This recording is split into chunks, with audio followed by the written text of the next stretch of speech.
Nothing about this tour seemed capable of surprising anyone anymore. After Mexico City, it felt like every possible unforgettable moment had already happened.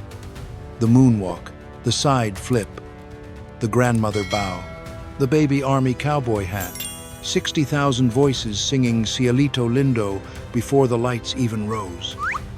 It seemed impossible for another concert to push past that level. Then came Stanford Day 2.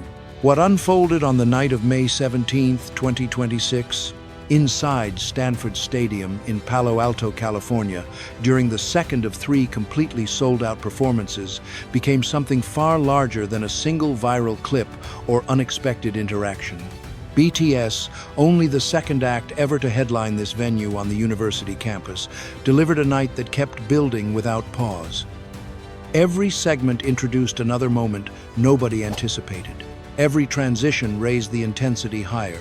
And inside a stadium packed with 50,000 fans, including some of the most dedicated and musically knowledgeable K-pop listeners in America, the group once again proved that predicting BTS is impossible. At the center of many of those moments stood Jimin. To understand why Stanford Day 2 mattered, the context surrounding the Stanford run itself matters first. BTS returned to the Bay Area for the first time in nearly 8 years. The opening concert took place on Saturday as the first of 3 sold-out performances at Stanford Stadium. The group had recently resumed global activities after every member completed mandatory military service for the Republic of Korea. 8 years without a Bay Area concert. 3 sold-out nights. And the third performance existed only because fan demand became impossible to ignore. BTS announced the extra date through Weverse, with a message explaining that one additional concert would be added in both Tampa and Stanford due to overwhelming support from ARMY for the BTS World Tour airing. That meant every Stanford concert, including Day 2 on May 17th, existed because audiences demanded more. BTS responded by giving more every night. The group transformed the relatively compact stadium into a full in-the-round production overflowing with energy. The Arirang tour leaned deeply into themes tied to Korean identity, reinvention, and artistic freedom. Those themes also reflected Jimin's role throughout the tour. His identity appeared in every spontaneous interaction captured by cameras. His reinvention showed through a calmer and more grounded artistic presence compared to the version of himself fans knew before military service. His freedom as an artist surfaced in every moonwalk, every aerial movement, and every soft "don't cry" whispered towards someone in the crowd. Stanford Day 2 became another example of that transformation. Coverage from the concert described Jimin as stealing the spotlight during the Stanford Stadium performance. Fans reacted not only to his appearance, but also to his behavior around the barricade areas near the stage. One topic immediately became part of the conversation again: his hair. Hybe once encouraged him to cut it. His mother supported keeping it long. Since the beginning of the tour, fans had turned the hairstyle into an evolving symbol, creating nicknames that changed from city to city. Lion Jimin in Seoul, Samurai Jimin in Tampa, Rapunzelman in Tokyo. At Stanford Day 2, the hairstyle appeared once more in a different form from previous concerts. Fans reacted exactly the way they always had, saying he looked good regardless of whether the hair was tied up or left down, long or short, blonde or black. For ARMY, those comments carried a specific meaning. The hair had become part of the tour narrative itself. Through 7 nicknames and 7 cities, it evolved into a symbol connected to personal freedom and self-expression. At Stanford, that meaning continued. The hairstyle remained visible proof of a decision rooted in self-determination, beginning with one person supporting his choice when others wanted the opposite. Then came the barricade moment. At first glance, headlines described it simply as Jimin offering gentle safety reminders to fans. But the moment revealed something much larger. The barricade at a stadium concert separates the floor audience from stage runways extending into the crowd. At BTS performances, Those spaces become emotionally intense because fans have often waited years for a chance to stand so close to the group. People lean forward, they reach across barriers, pressure builds fast. During Stanford Day 2, while moving along one of the runway extensions connected to the 360 stage, Jimin reportedly crouched near the barricade and calmly reminded fans to stay safe, take care of one another, and avoid pushing too hard. It was not part of the production. No script required it. No stage direction demanded it.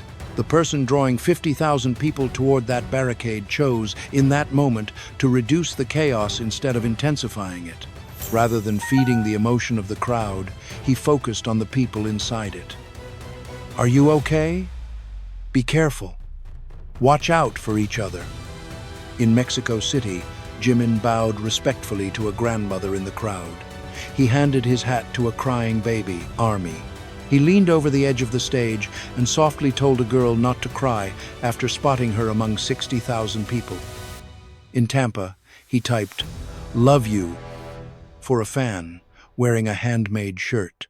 At Goyang, standing in heavy rain, he admitted he was soaked through to his underwear, but said the most important thing was still getting the chance to see everyone there.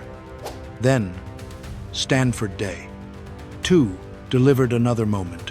Jimin crouched beside the barricade and asked 50,000 people to stay safe, to take care of one another, to leave the stadium in the same condition they entered it. That barricade interaction belonged to the same category as the moonwalk, the aerial flip, and the body roll, just expressed in an entirely different way. The source stayed the same, a performer responding naturally to whatever stood directly in front of him instead of following a rehearsed script.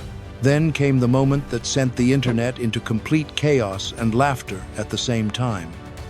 Stanford Day 2 perfectly captured both sides of this tour, the extraordinary scale of it, and the completely unpredictable energy carried specifically by these 7 people. The Arirang Tour Encore included a surprise song format. 2 tracks were randomly selected during the encore, with the members not knowing what song would play until the music actually started. That meant they sometimes had to perform songs they had not practiced in years with absolutely no preparation. The format already produced unforgettable moments earlier in the tour. Mexico City received Boy in Love and So What, songs carrying emotional significance tied to the city's 9-year wait for BTS. But Stanford Day 2 introduced a surprise that even longtime fancam analysts following every Arirang performance were not fully prepared for. DNA started playing. On the second night at Stanford, BTS attempted the choreography despite having no warning in advance. What followed turned into pure, light-hearted chaos. One of the clips that quickly spread online happened during RM's Ment. He bowed deeply toward Army and thanked them sincerely. He said it had taken a very long time, then thanked everyone for waiting, supporting the group, and coming to see them. He expressed gratitude from the bottom of his heart and said he appreciated everything. Then DNA continued. Released in 2017, the song remains one of BTS's most recognizable early hits.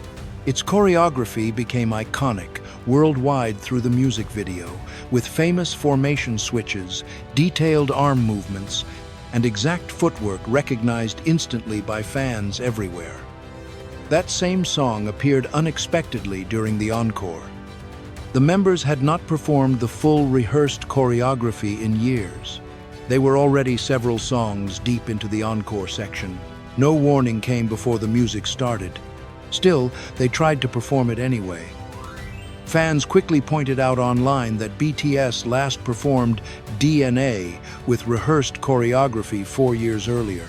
Many defended the group by explaining that the surprise song segment was intentionally spontaneous and meant to be fun. The context mattered. The entire purpose of the format depended on surprise, both for the audience and for the members themselves. Technical perfection was never the point. The moment became memorable because 7 elite performers suddenly found themselves trying to reconnect with choreography their bodies once knew automatically. As the song played, all 7 members looked at one another with the same expression. They clearly remembered what the choreography should be, but their muscle memory struggled to react fast enough in real time. Then they committed to it anyway. They pieced together whatever movements they could remember. Their bodies held fragments of the choreography even after 4 years. Instead of worrying about precision, they focused on fully enjoying the moment happening directly in front of them. The result became glorious chaos. 7 dancers, widely recognized as some of the best performers in the industry, attempted choreography they once mastered completely. What emerged looked partly like the original routine and partly like instinctive movements assembled on the spot from memory. Inside Stanford Stadium, 50,000 fans who knew the DNA choreography from years of watching the music video witnessed the entire thing unfold live. The reaction came from seeing something fall apart in the most entertaining possible way. Some people online later tried to criticize the performance. They treated the unscripted confusion as evidence that something went wrong. Other fans immediately defended the group. They explained that the encore section was designed specifically to be spontaneous rather than perfectly rehearsed. That framing captured the reality of the moment. The joy came from watching 7 world-class performers meet a song they loved without rehearsal notes guiding them. They chose authenticity over technical precision. The DNA moment at Stanford Day 2 was never a failure. It became a document of what happens when Jimin, a performer who learned this choreography deeply and performed it hundreds of times, encountered the song again after 4 years, and countless Arirang tour stages without preparation while the music was already playing. What appeared on stage was simple. Someone having the time of his life. Someone whose body still recognized the song even after portions of the choreography faded away. Someone moving with the kind of freedom that only exists when a performer stops worrying about being perfect and focuses entirely on being present. That was the entire point. At Stanford Day 2, RM once again thanked Army during his ment. RM lowered himself into a deep bow and spoke directly to the crowd. He said it had taken a very long time. He thanked everyone for waiting, for continuing to support BTS, and for coming to see them. From the bottom of his heart, he expressed gratitude for everything. That moment connected directly to what Jimin did earlier at the barricade, even though the two situations looked completely different on the surface. RM stood before 50,000 people and acknowledged the years of waiting. He did not focus on ticket sales or chart numbers. Instead, he thanked people for staying loyal through the long gap and for remaining present until this moment finally arrived. That carried the same emotional weight as Jimin crouching beside the barricade, asking fans to stay safe and take care of each other. Both moments centered on the same thing, recognizing the actual people inside the stadium, not a faceless audience, not consumers, individual human beings. Jimin's message near the barricade focused on safety and care between fans. RM's words during the ment recognized the years supporters spent waiting and everything that waiting required emotionally, financially, and personally. The two moments reflected the same kind of attention expressed under different circumstances. 50,000 people inside a stadium were not treated like a single crowd. They were understood as 50,000 separate lives, each person making individual sacrifices of money, time, and emotion to be there that night. That kind of attention explains the loyalty BTS continues to inspire. It creates fans willing to stand in merchandise lines 2 days before concerts. Fans who travel from Paraguay to California for a performance. Fans who first learned English through BTS content and later attended Stanford University themselves. At Stanford Day 2, that connection appeared everywhere. It existed in the smallest gesture, like Jimin kneeling beside a barricade to check on fans. It also existed in the largest image of the night, RM bowing before 50,000 people while thanking them from the bottom of his heart. The response from Bay Area music critics also became part of the story. Local press outlets covering the Stanford concerts did not approach the shows from a K-pop fan perspective. Their reviews came from music journalists analyzing live performances across multiple genres. One review described how the atmosphere shifted during "They Don't Know About Us." Dancers moved around the stage carrying glowing tablets displaying giant eyes, while the surreal visuals matched the song's themes of identity and perception. The same review specifically highlighted Jimin's performance of the chorus. It also described "Like Animals" as one of the strongest vocal moments of the entire night because of its soaring harmonies. That review came from Riff Magazine, a Bay Area publication covering everything from indie rock to classical music. The praise did not come from fan communities or fan cam rankings. It came from outside observers focused entirely on performance quality. Their conclusion remained clear. Jimin's chorus stood out. His vocals became one of the strongest elements on stage that night. The observation echoed comments previously made by Lee Ji-hyun on Radio Gaga, where Jimin's voice was described as especially distinctive and powerful beyond the expectations of a rap-focused track. Now, another completely different group of professionals reached a similar conclusion at Stanford Stadium. Stanford, Day 2.